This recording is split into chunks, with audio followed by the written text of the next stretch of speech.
Hello, everybody, and welcome into a new edition of the Patriots Beat podcast here on this lovely Friday afternoon. I'm Evan Lazar, joined as always by Alex Barth. And Alex, we got a little game to talk about from last night. Not exactly the best of competition in the Atlanta Falcons, but this was an absolutely dominant effort by the Patriots defense. And I just got through the Patriots defense tape from this game last night. And the two guys that I just couldn't stop watching were Dante Hightower and Jawan Bentley. They had a monster game against the run, defending Kyle Pitts. Got to be one of the better inside linebacker tandems going right now in the NFL. Both those guys playing off the ball. But the Patriots defense just absolutely dominating in the trenches at the point of attack, whether it was the run game, the pass game, what have you. It was a 4 quarters of just absolute and utter domination. Yeah, I mean, not to say that those guys played poorly. They certainly didn't. I don't even know that they were, in my mind, of the first 3 names we'd bring up, And I don't know if you're just specifically talking about the inside linebackers making a point, but I thought Kyle Van Noy obviously was excellent. Yep. I thought Kyle Duggar had potentially his best game as a pro. And of course, I'm going to pump my guy Christian Barmore. But if you don't mind, Evan, I look, I'm not normally one to do this, but if you'll allow me to take a little bit of a victory lap here. If you remember back after the Cowboys game, they allowed 35 points. They're not good. They can't play defense. They suck. They didn't bring in anybody. And I told everybody to be patient. And I said, this defense can do it. Just give them some time. They'll figure it out. Yeah. And look at this. 3 games in a row, allowing single-digit points. That's the 3rd time they've done that in franchise history. That's the most such streak since 2005 in that span. We had that conversation about what's a good defense now versus a good defense historically. This is a great defense by 2021 standards. It's a pretty good defense by just about any standard, honestly, I would say. And I know people will say it's the Falcons. I can get into it now. We can get into it later. There are actually some things the Falcons coming into this game did very well this season where the Patriots were able to stop them. Yeah, well, I think what you just said about the defense coming along is really one of the more bigger storylines. I know Mac Jones gets all the headlines, right? And rightfully so. He's had a great rookie season. But you look at this defense early on in the season, Miami, New Orleans, they were already pretty good, right? They weren't great, but they were pretty good. And then they had the game against Tampa where they really held their own against the Bucs and Brady. And then they had the Texans and Dallas back-to-back games, right? And those were where everybody started to sour on the defense. But I think the main thing that you're seeing is a combination of the coaching staff figuring out the best way to use the personnel that they have defensively by going to more zone coverage looks, especially on early downs instead of man coverage. So you have the coaching staff figuring it out or catching up, right? And sort of understanding the best way to use these guys. And then secondly, when you talk about defense at all 3 levels, but especially in the front 7 and in the line of scrimmage, you have to figure out how all the pieces to the puzzle fit players wise, right? Personnel wise, not just from a coaching standpoint, but the players themselves and the chemistry and the continuity themselves. So the run fits have improved tremendously. The chemistry in the pass rush has improved tremendously because these guys have now played 10, 11 games together. They've had pretty good, knock on wood, health in that group as well. So all these guys are starting to really get a great feel of how they fit into the greater picture. And when I watch this defense, everybody does their 111th and nobody is trying to do more than that, right? If Jawan Bentley's job is to drop over the middle of the field in zone coverage, he's dropping over the middle of the field. If Matt Judon's job is to set the edge, he's setting the edge. If Jalen Mills has a deep third, he plays the deep third, right? And everything kind of pieces together from there. The reason why I brought up the linebackers is because I think in a lot of ways, especially the turnaround and run defense that the Patriots have had, Hightower and Bentley to me represent a lot of that group of the identity of the group, right? That Yep. physicality, that nastiness, that a-holeness, as Matt Judon put it last night. I think that starts with 8 and 54 because those guys are absolute sledgehammers that just come down at the line of scrimmage and just blow up these run plays. I mean, these Falcons blockers, they had no chance of getting to the second level or no chance of getting some momentum down the field because Bentley and Hightower were just crunching them as soon as they figured out a red run. So I think that in a lot of ways, they embody the physical nature of how the Patriots defense wants to play.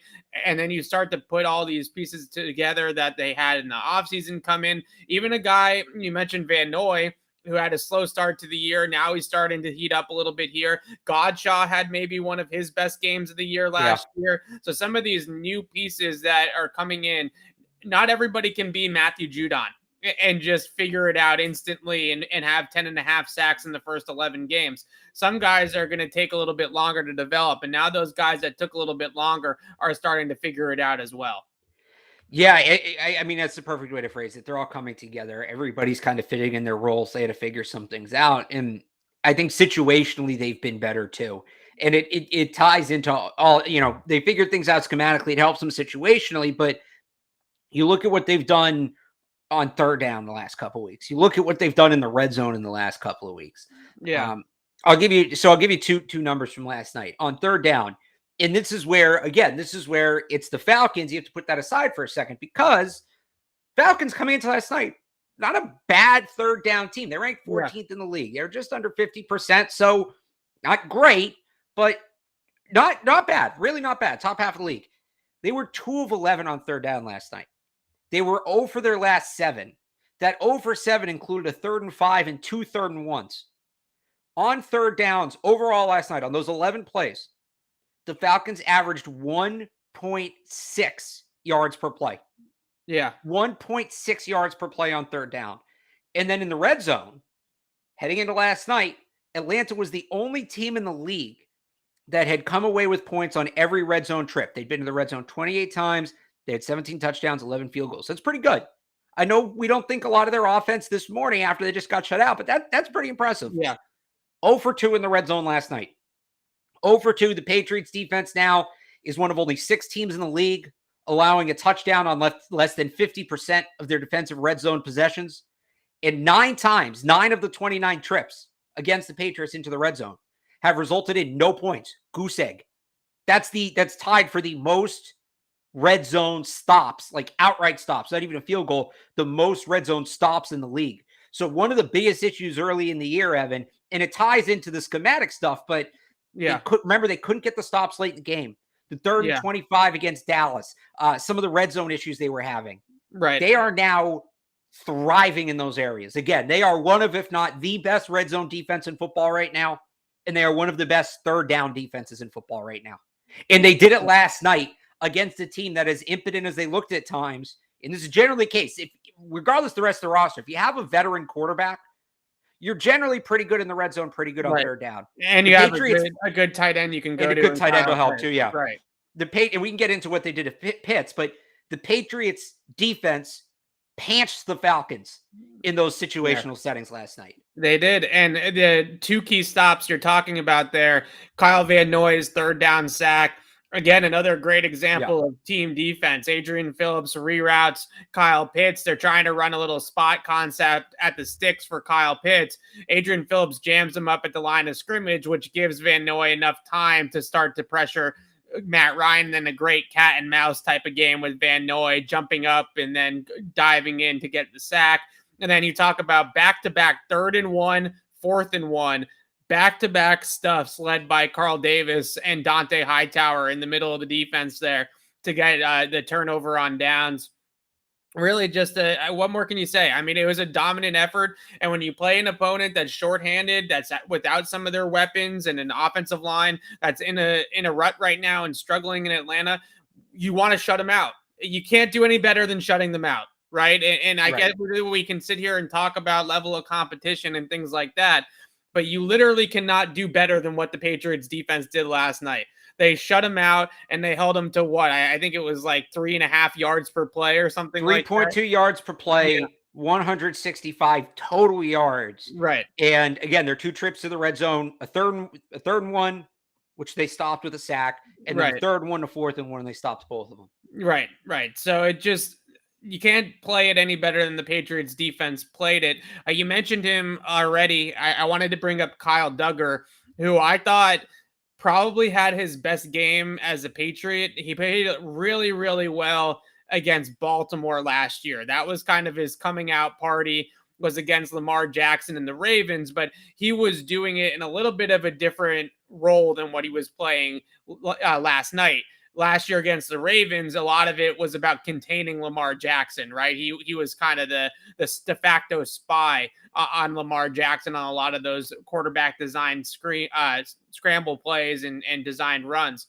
But last night, man to man with Kyle Pitts on a few different occasions, did a really, really nice job of shutting down Kyle Pitts when he was given the opportunities. The pass breakup early on in the game, misses the jam, but has the explosiveness and the recovery ability to get back in the and contest the catch point and break the pass up. A really, really great performance by Duggar. And then he also had some great tackles in the flat, I should mention as well. Just, flying into the flat. Another hit stick too. Yeah, to really blow some guys up. So overall, you look at some of these younger players on the Patriots defense. We talk about Barmore every single week, and rightfully so. Duggar is really starting to come on here. Juwan Bentley is not necessarily young, but he's still on his rookie contract, and he's playing fantastic football. So, a defense that had no talent, that it couldn't draft, that couldn't do this, couldn't do that. I love it. We talk about 3 or 4 guys a week, it seems like, routinely, that were recent draft picks by Bill Belichick on the defensive side of the ball that are absolutely balling out. Can I add, kind of side note here, but you made me think of it with what you said about Juwan Bentley. So we're all calling Mac Jones the kid last night and Christian Barmore the kid, right? Yeah. And look, sports writers, sports talkers, whoever, we love to call young players the kid. It sounds cool, right? The kid can sling it. The kid can rush the passer, right? At what is the line of demarcation where a player stops being the kid? Like Tom Brady was the kid when he won his 3rd Super Bowl. That's fair. When did he stop? I just want to know so I can get out ahead of it. Second contract. That's the way I look at it. So you're a young player until you hit your second contract. That's exactly what I said last night. Okay. Yeah. I want to get that cleared out. I know it's a Friday. It's like a long weekend with the Thursday game. I'm losing my mind. But yeah, no, I think that the Bill Belichick can't draft narrative took a hit. The kids were excellent last night. Yeah. All of them. I mean, they got contributions from everybody. Even Chase Winovich nearly made a tackle on special teams. He was on his own player, but he almost made a tackle on special teams. So no, we're going to talk about your special teams here in a second, Alex, because it wasn't so pretty on special teams. It was not. It was It was a little bit of a step back from recent weeks. I would agree. Yeah. So just to wrap it up on the defense, though, I think the 2 things that you really are seeing the most are the physical mindset and the physical approach. The Patriots have the phrase I'm going to start using, because I think it's buzzy and I like it. This is a modern day bully ball defense, right? Because this is not like this is not the 85 Bears. This is not like 8 guys up on the line of scrimmage all the time and the 46 defense. That's not what they're running, right? They're doing some new age type of stuff. They are playing some too high. They are playing some cover 2 in certain situations. And what they've done is they play cover 2 and cover 3 zone, especially a lot on 1st and 2nd down, and they disguise it. So you just, until the ball is snapped and the coverage declares, these quarterbacks don't know if they're getting 1 high or 2 high, right? They really just don't have no clue. And the rarity in some of these Patriots linebackers and guys like Hightower and Bentley and Van Noy and Judon to be so athletic and be able to drop and be able to cover even out of some of these nickel and base looks that they're running. That's what I think is making this whole thing go in a lot of ways, is that those guys are holding up well enough in coverage right now that they can put the sledgehammers on the field in a lot of situations. So this is a modern day bully ball defense, because they are still they're still coming in and cracking skulls, right? Oh, yeah. They're still coming downhill in the run game. They're still taking on pullers. They're still blowing up climbing guards. They're still going through guys trying to combo up to the second level. And then they're also playing some of these new age zone coverages on the back end with rotations to mitigate big plays, hold the offenses down off of play action. And it's working. And it's a real testament to Bill Belichick and the coaching staff, because it's parts of it are what Belichick has always done here in New England, right? Some of the run fits and some of the heavier linebackers and all that kind of stuff is a lot like what Bill has done in the past. But the coverage and the X's and O's of it is certainly different. This is a different kind of thing that they're doing. And it's really fascinating to watch them be able to go up against some of these new age offenses. And, the Chargers, for example, Cleveland, right? And then last night, Arthur Smith, even though he's got limited kind of weapons and personnel around him as a head coach, he's kind of one of those new age outside zone bootleg head coaches as well. Kyle Shanahan, Sean McVay stuff. And the Patriots have just absolutely torched it. And we're going to talk a little bit about it at the end of the show once we talk about the offense, about the Tennessee Titans. And in comes another play action heavy, roll them out, run it down their throats. They don't have Derrick Henry, but that's still the Titans' core offensive identity too. And the Patriots really, between Cleveland, Carolina, and Atlanta, and even I guess the Jets too, they're running that system too. They've absolutely shut that system down for going on a month plus now. So I really do like that matchup. But let's talk about the offense. Well, just real quick, just to jump back, because I want to just hammer something home that you talked about with the physicality. Yeah. Every time we talk to these guys, leading up to a game, after the game, they're talking about on both sides of the ball how it's a point of emphasis to be more physical in the other team. And sometimes it's a cliche in football, like, the more physical team wins, blah, blah, blah. Right. I really don't think they're saying it as a cliche. No. There's weight behind it when I say that. And I think there's an understanding in the building right now that the way they've built, and this goes back to, we've talked about this since Brady left.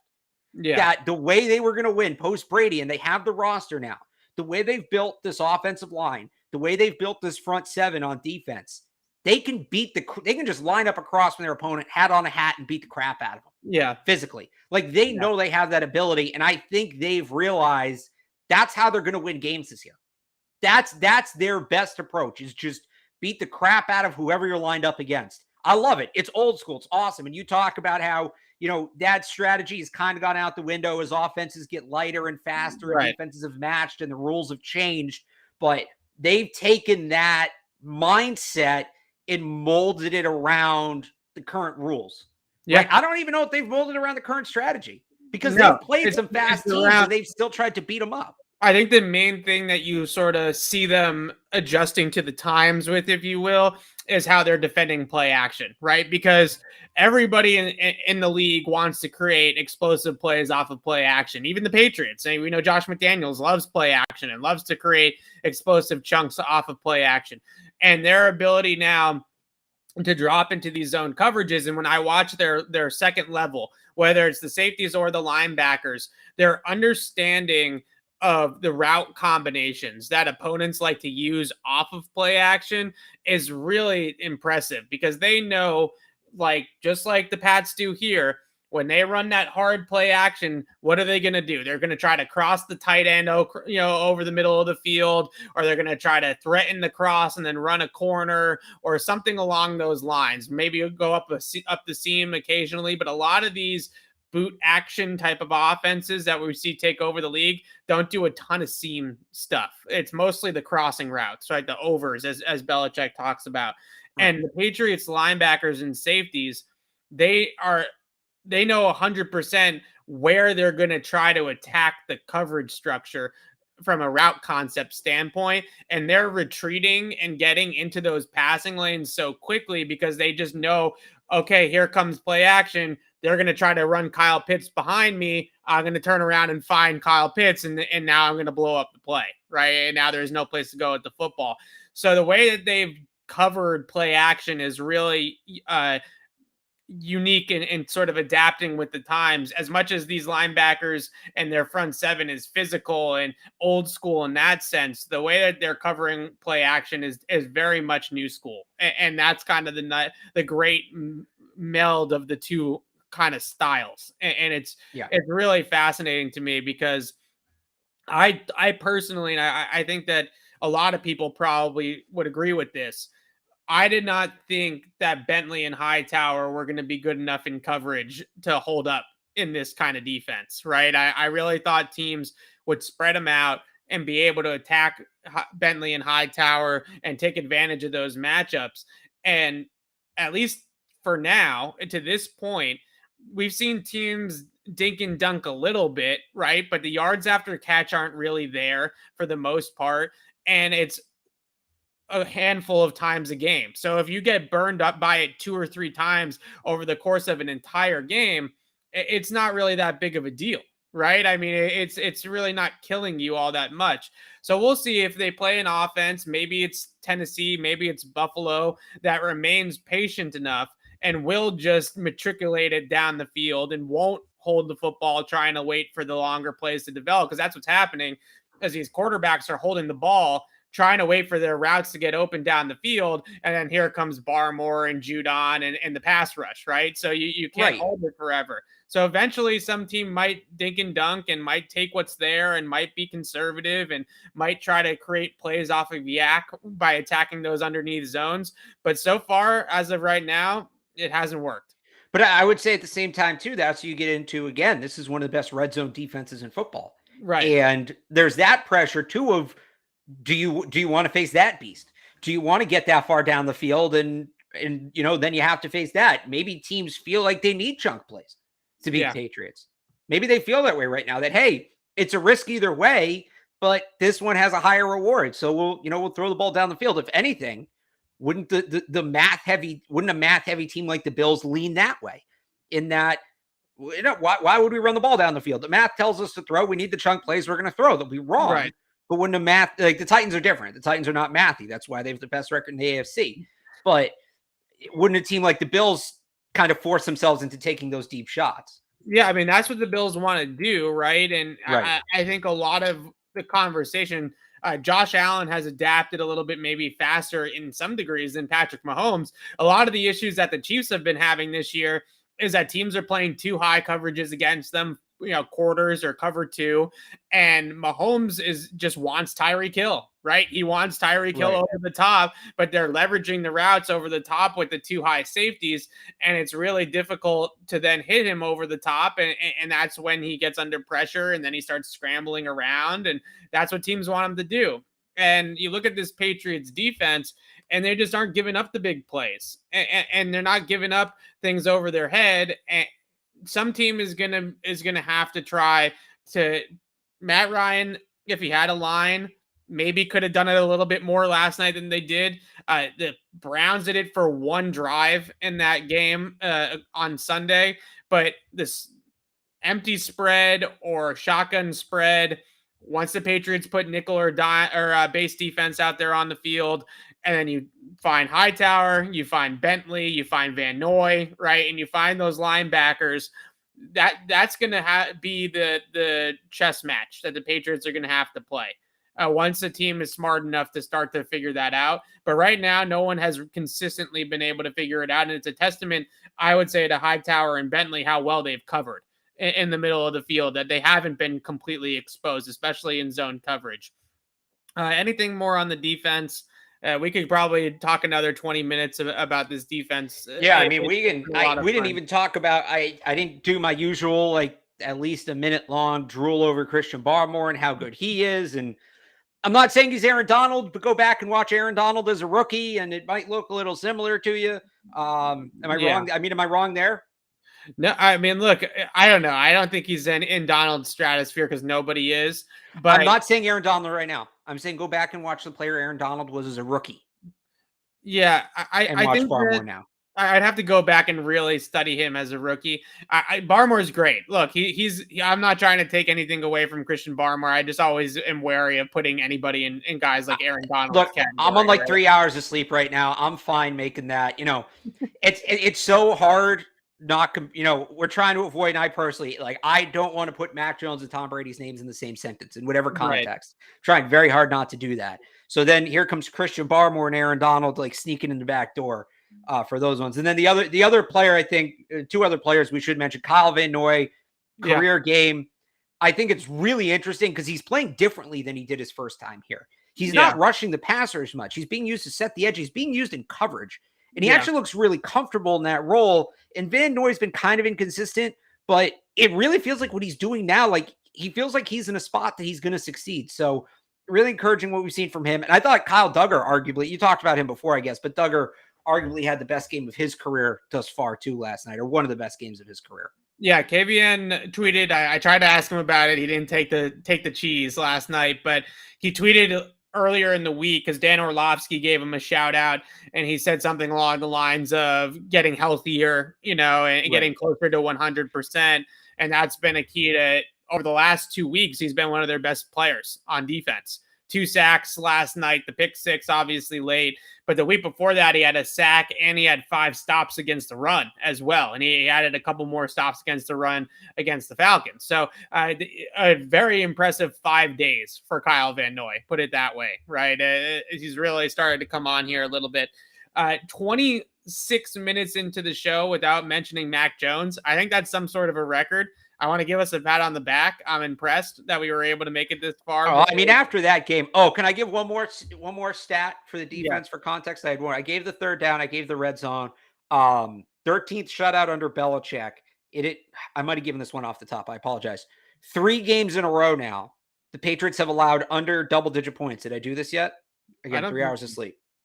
3 games in a row. I also want the 3 hours of sleep, so this is not a good combination. Three games in a row, the Patriots have allowed under double-digit points. It's the third time they've done that under Bill Belichick. But it's pretty unprecedented to have this kind of stretch right here. And at least one of the games was against a good offense. I would say the Browns are a good offense. Falcons are an average offense. What's the other game in there? Who was before the Browns? Panthers.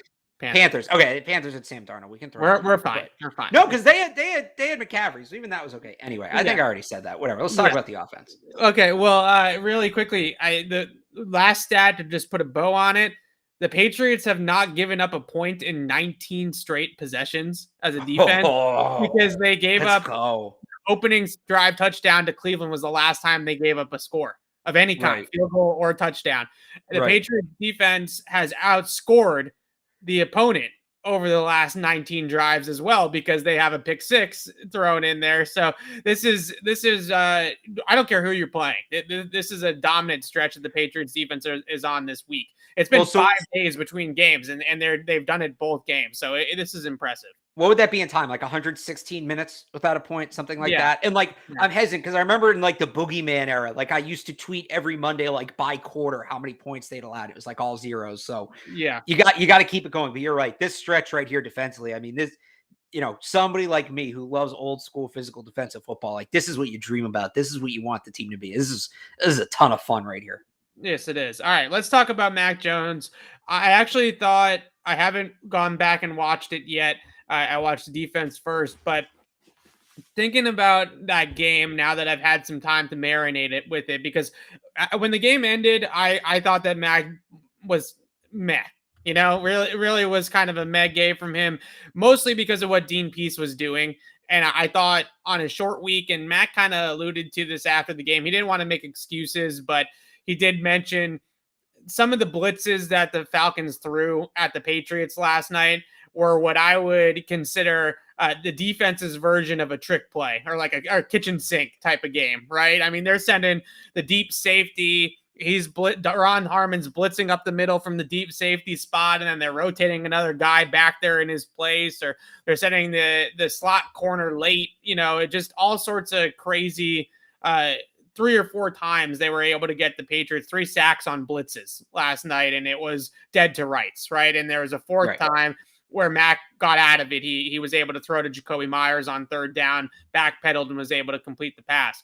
So from a protection standpoint, and look, Josh McDaniels told us multiple times that protections is as much on the quarterback's shoulders as it is on the offensive line, right? Making sure that the guys are pointed in the right direction, that the blitz threats are accounted for. So whether it's making sure pre-snap that you have everybody blocked, or it's throwing hot once you see that there is a blitzer that you're not expecting to come, either way, the ball's got to come out. And the ball's they got to be able to beat those types of blitzes. So on the big picture, looking back on it, you would like Mac to play a game like last night and be clean with turnovers, right? If he didn't throw that pick, but the stat line was exactly the same, then I think we were saying he managed the football game. It was a short week. Fantastic, right?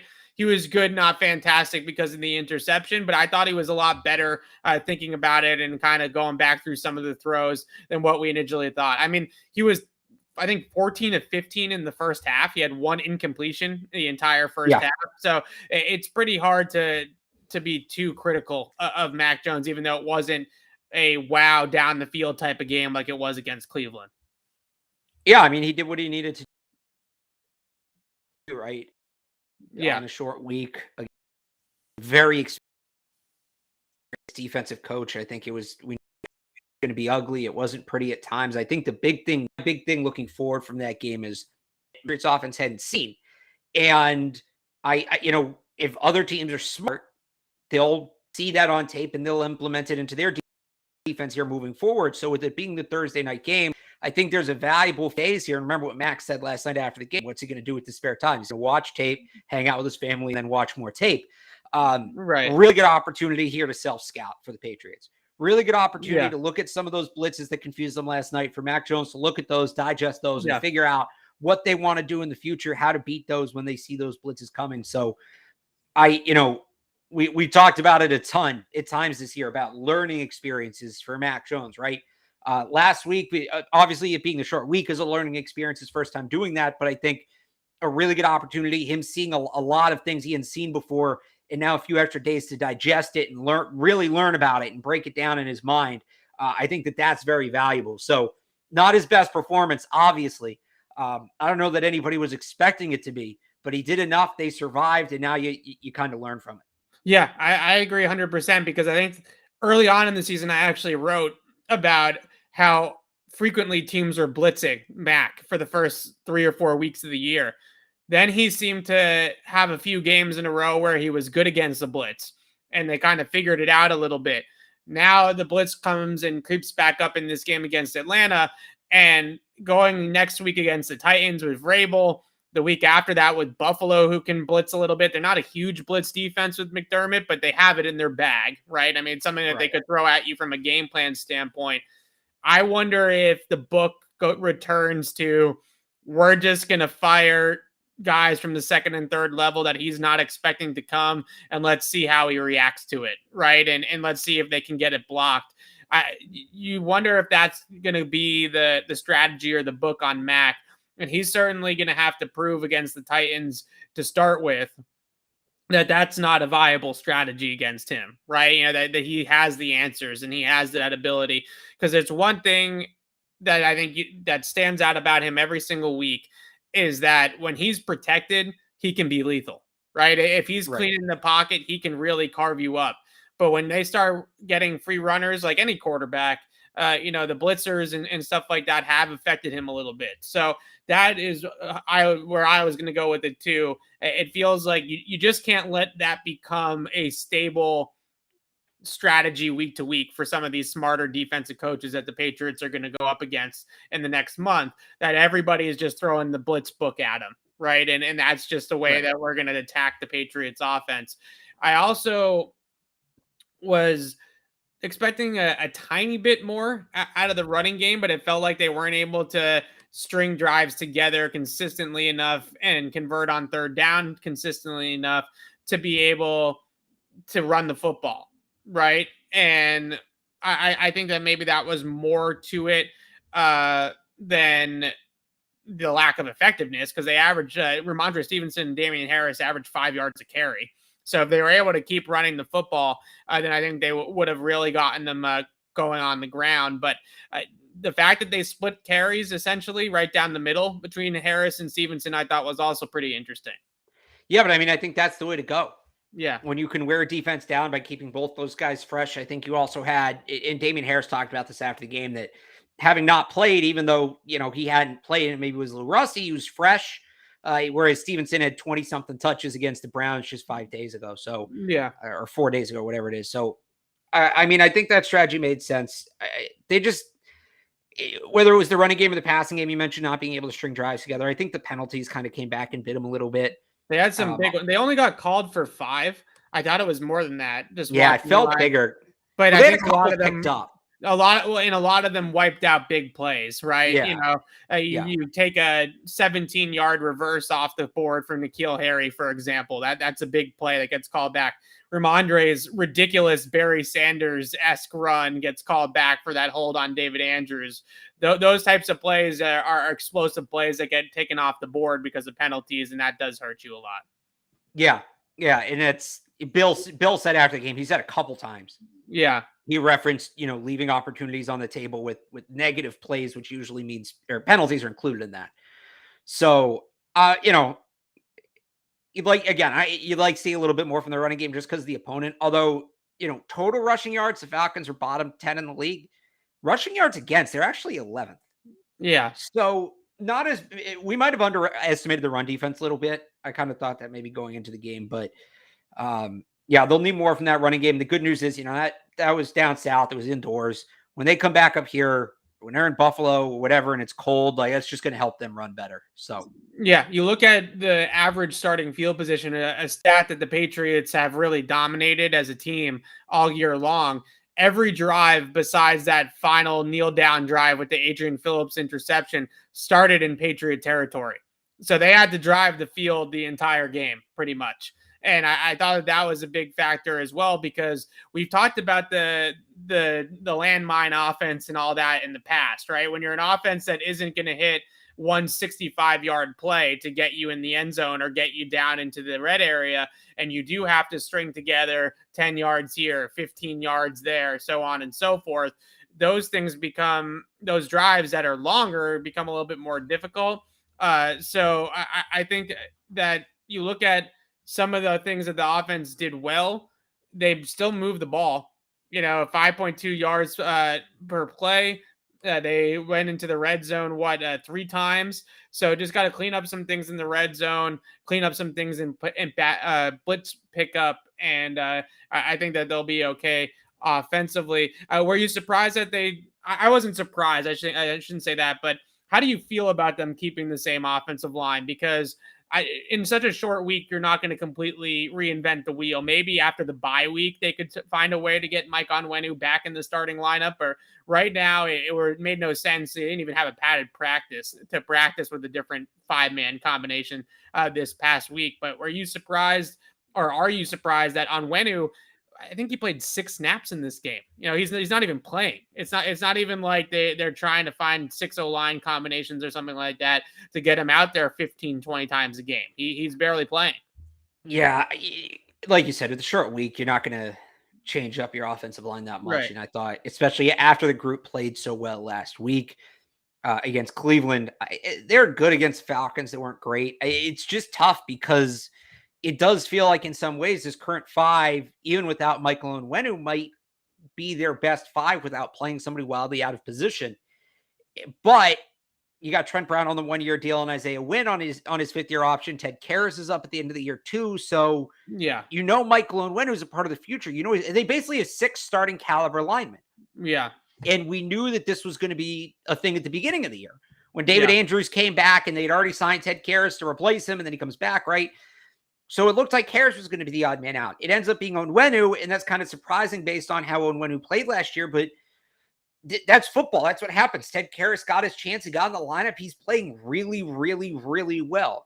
Yeah. So you're not just going to take a guy out when he's playing like that. And it's so no matter what you do, a starting caliber offensive lineman is going to sit. I think because Onwenu was so good last year, because he's so young, he's got this promise. I think people, it hits a little weird. Yeah. But I mean, do you feel better with Trent Brown on the bench? Do you feel better with Ted Karras on the bench? Do you feel better with Shaq Mason on the bench? Like, no matter what it is, it feels weird. Yeah. So And with Isaiah Wynn playing good too, I mean, he was kind of the weak link to start the season. And it would have made all the sense in the world to move Trent Brown to the left side, Onwenu at right tackle, and boom, bang, there you go. Right. But Wynn's playing well now. So Yeah. I mean, no matter how you spin it, it feels uncomfortable for Patriots fans. I get it. To have Michael Onwenu on the bench. He's a good player. We all love Michael Onwenu. But no matter what you do, you're going to feel uncomfortable. It's just a good problem to have. And the point is they're set good for the long term. You go from there. Yeah, you're right, because the way to get Mike on the field, to me, what this is telling me is that the Patriots don't love what they saw out of Onwenu at guard. They don't love it. I know PFF. I don't buy that. I don't. It could mean that they just love Karras. It could just mean that they love Karras more. They love Karras more than they love a second-year player who's arguably one of the best young players on their roster. You know, I don't know. I have a tough time thinking that they view him as strongly as a guard as all of us do, and as, not to throw them under the bus, but as PFF does, right? And all of us in the media that are viewing these games and examining these games, we all think Onwenu is this world beater.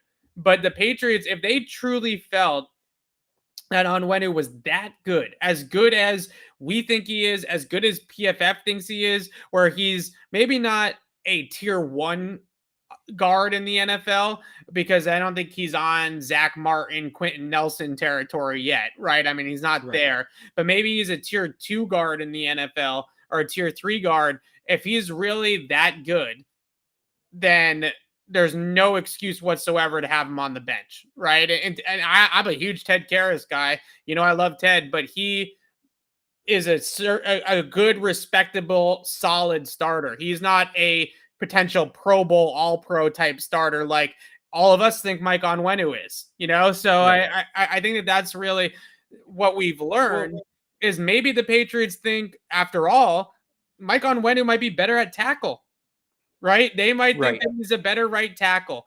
And the answer could be that maybe not this year, because they like Isaiah Wynn enough to keep him in there. If I do think there was a world where Trent Brown went over to left tackle and Onwenu stayed at right tackle, and they went with that group. But we talked about it, I think, in the last show when we did the Q&A and we started talking about draft a little bit, is moving on from Wynn, drafting a left tackle replacement, and then having Mike Onwenu be your right tackle. Is that their now vision for the long term, right? Because maybe they don't think he's a good guard, or as good of a guard as he was at tackle, and their thought process is kind of flipped because they thought he was a guard, clearly. Yeah. No, I mean, I think it's like watching him, I think it's clear he's better at tackle. I just wonder, you know, we've had this, I just had this kind of funny thought. We've had this magical season where rookies and second-year players are playing key roles, and they're some of the best players on the team. Right. Maybe this is just, what did we talk about all camp with Stevenson and Barmore and Mack, that Bill loves his rookies and he loves his veterans. He's always going to defer to the veterans. The veterans are always going to get the chance. What if this is just the little bit of old Bill that's left? Yeah. Onwenu's the youngest offensive lineman, like pretty significantly. Yeah. It's the youngest, least experienced offensive lineman. What if this is old Bill? What if this is a little bit of old? It feels like Karras, veteran, being there not only helps Andrews and Isaiah Wynn, because I think those two guys have played better since Ted Karras has been there, but it also takes some of the stress potentially off of Mack as well, because now you essentially have two centers out there that can help him set protections and mic points and point things out before the ball is snapped at the line of scrimmage. And maybe he can see things that help him out as well. So I think in a lot of ways, Onwenu's inexperience at guard is hurting him too, because when they put him in there earlier in the year, Isaiah Wynn's play just completely tanked, right? He was terrible with him at guard. So I think you're honestly talking about how it's making the people around them better, as well as just, you know, the individual player himself. It's a really fascinating thing, because we're so caught up in this world now, and I'm as much a part of it as anybody else, but we're so caught up in the PFF grades and watching and combing through the tape ourselves and trying to dissect these things. and then they do these types of things still to a degree. The Patriots probably do it more than any other team because Bill has the job security to bench a guy that everybody thinks is amazing, right?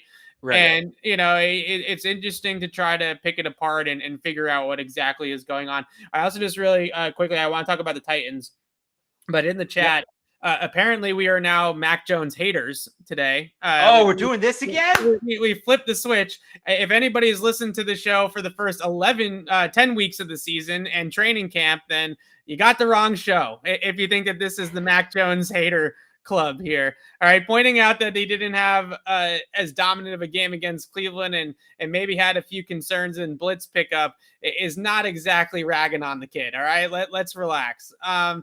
Let's talk about the Titans because we'll see what the tape looks like against Houston. Real quick here. What's today? November 19th? Yes. November 12th, 2020. Yeah. From my text messages. I would pay extra for Mac Jones. It should be Mac Jones. November 2020. But this before he was a consensus first round pick. Yeah. But we hate Mac Jones. I wish I could just show everybody these text messages and just go somewhere else if you want to blame people on hating on Mac Jones. We're realistic. We're an analytical show. We're realistic. I'm sorry he didn't throw for 500 yards and 5 touchdowns. It wasn't the best game of his career. The kid can play. Nobody here is saying otherwise. Go listen to the Tuesday show where we gushed for 25 minutes about his tape against Cleveland, and then everybody was telling us that we were a bunch of homers sucking him off. So which way is it, right? Anyways, really quickly, a lot of just wrapping up this game, and then I really do want to talk about the Titans a little. A lot of questions in the chat, a lot of chatter about Jonnu Smith. It's fair. It's fair. And you think about it from a long-term perspective. And if they can't figure out this thing with Smith, and he had to play early on in the game where he catches the ball in the flat, breaks a tackle, gains like 17 yards, and you say, oh, well, that's how they should use Jonnu Smith, right? And I put maybe 5% of the blame, if that, on him for the interception. It really wasn't Jonnu Smith's fault. He doesn't have eyes. Here you go, hating Mac Jones again. Right? He doesn't have eyes in the back of his head. So let's settle down with we should have boxed him out or whatever. But the fit's been odd, right? It hasn't worked as well as they thought it would. And I think the biggest problem that you look at it from a big picture standpoint is that his cap hit and his hold, right? The fact that he's due another, I think it's 11 or $12 million next year, prohibits the team from going out and signing another pass catcher for big money because they have Jonnu Smith under contract at like 50 million guaranteed or whatever, something crazy that they gave him. So I'm not there yet where I'm going to sit here and say they should be trying to find ways to move on from Jonnu Smith. But if he doesn't start playing up to his caliber in terms of the contract, then it really bogs them down because they can't find a replacement unless they draft a rookie wide receiver or a rookie tight end. That's great and go that direction. They can't pay or trade for a veteran if Jonnu Smith is taking up that much money on their cap. Yeah, the whole thing you talk about, not blaming the interception on like the whole thing. It feels like N'Keal Harry all over again. They have this big physical dominating presence and they just can't. It's a usage issue. I don't know that Jonnu Smith to me is not playing poorly. He's just not being put in positions to succeed. And this, we talk about all the time about this, what this coaching staff is so good at. There's just this mental block here with these kinds of players that they seemingly can't figure it out. You mentioned, the throw in the flat and the 17 yards. Like that's exactly how you use it. And they just they're not doing it enough to justify it. And I don't maybe it's something they see on film. I don't know. I'd have to go back and look at it closer. And, it's probably a better task for you than for me, but it's just, they're not, we had that whole role. I talked about it in the preseason. We did our predictions that Jonnu Smith would lead this team in catches. I thought they were essentially going to use him as a slot receiver.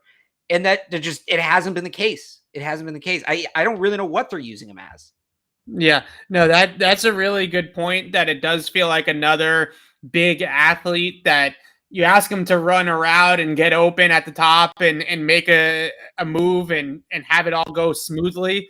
And that's feels like you're pulling teeth, right? But then you get him the ball in some space and he can do stuff with it. But in terms of what he does for the team, and this, I went on that very, very short rant about us pumping up N'Keal Harry's blocking tape against Cleveland last week. You can't pay Jonnu Smith $13.75 million against the cap next year to be Dwayne Allen. You just can't, right? I mean, nothing against Dwayne Allen.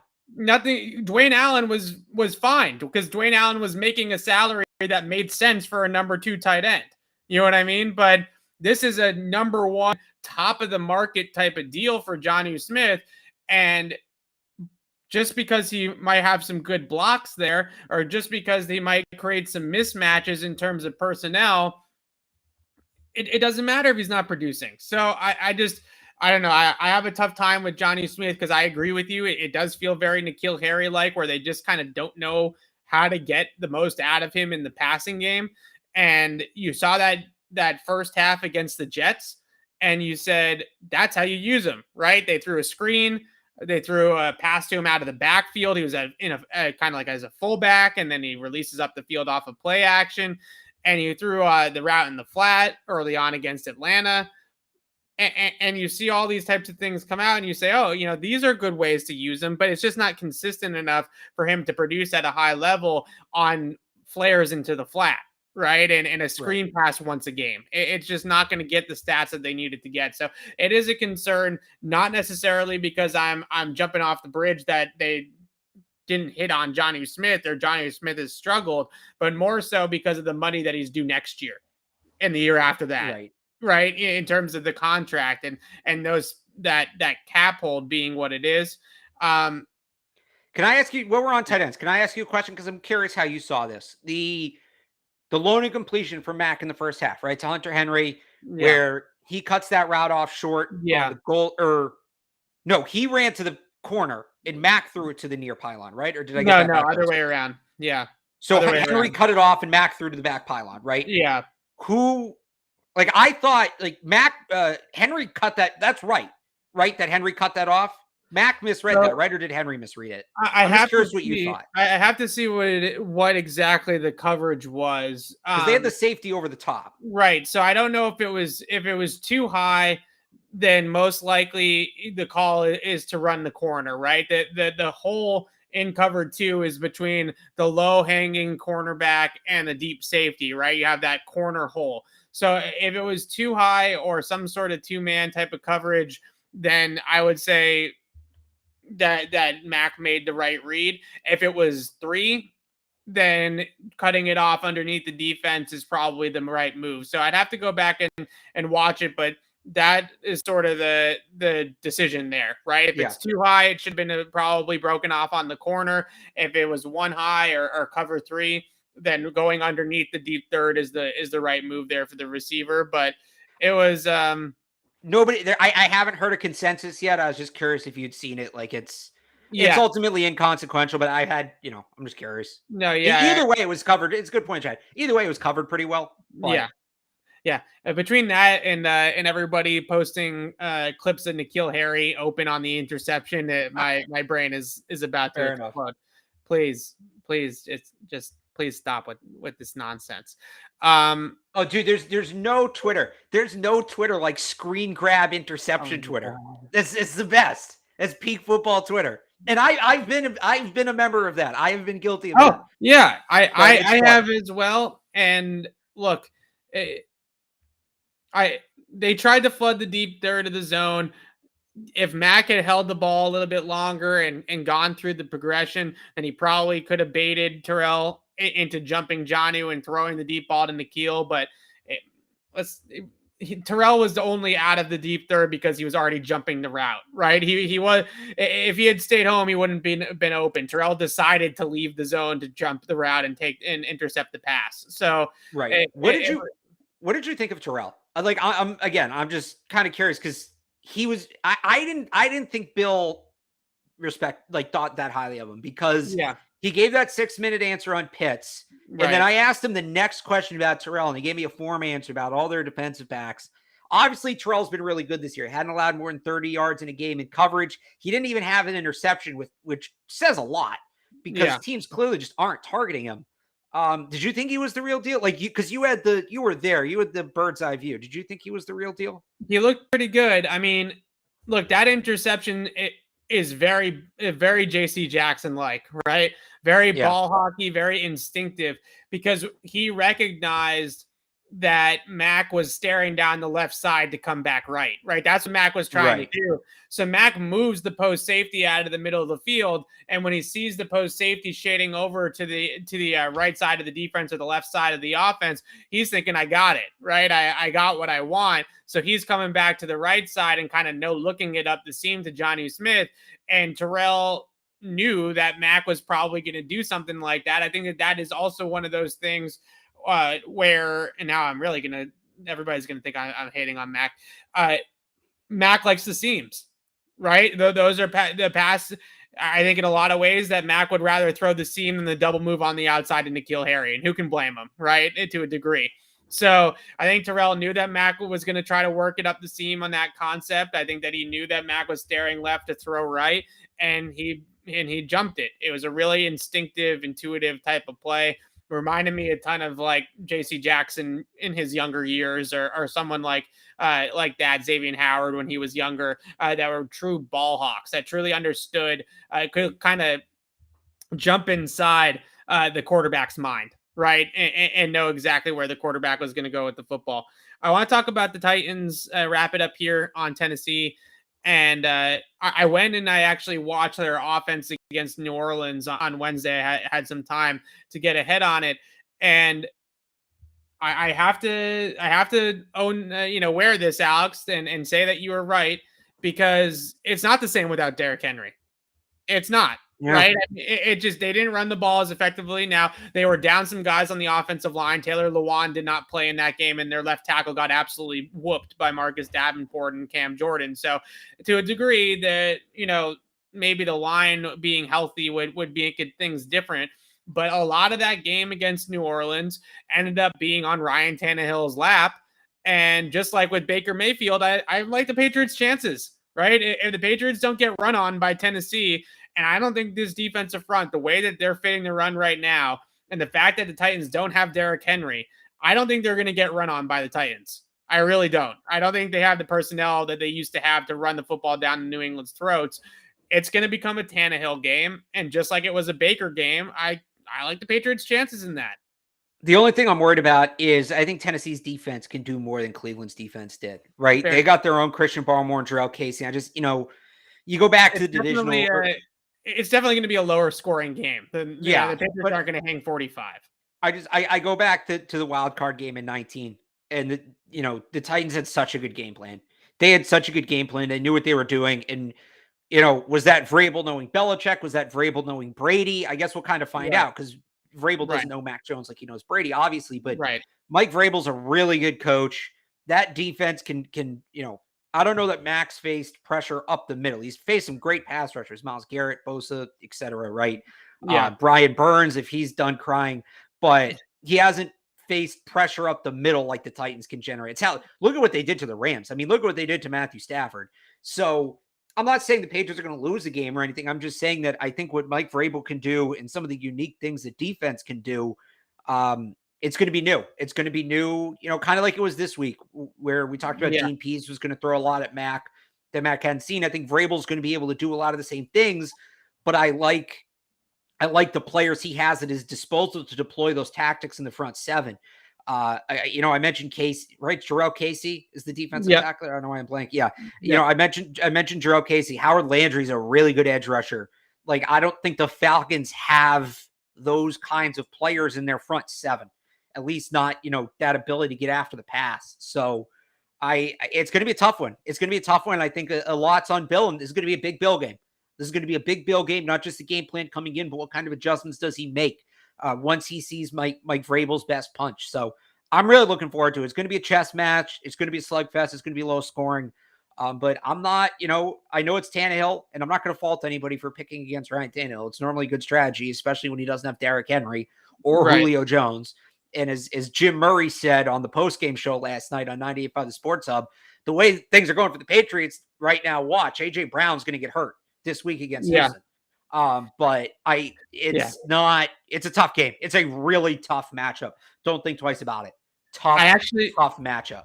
I think it's a tough matchup for Mac in the offense. I 100% agree that he will not score 45 points against the Titans defense, right? This is going to be a lot more. If they put up 45, we can start talking about the Super Bowl. If they put up 45 on the Titans. The slugfest that we thought we were getting against Cleveland is definitely going. Sorry, real quick. I was saying Jarrell Casey over and over. Jeffrey Simmons. I'm sorry. Jeffrey Simmons. He's a really good player. I should get his name right. Jeffrey Simmons.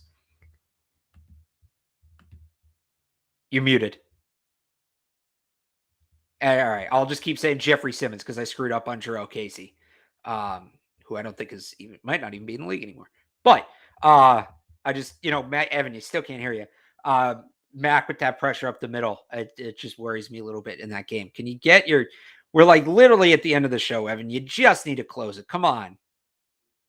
Nope. Are you muted? What are you doing? You want me to wrap it up? Do I have to do a sponsor read or anything? No? All right.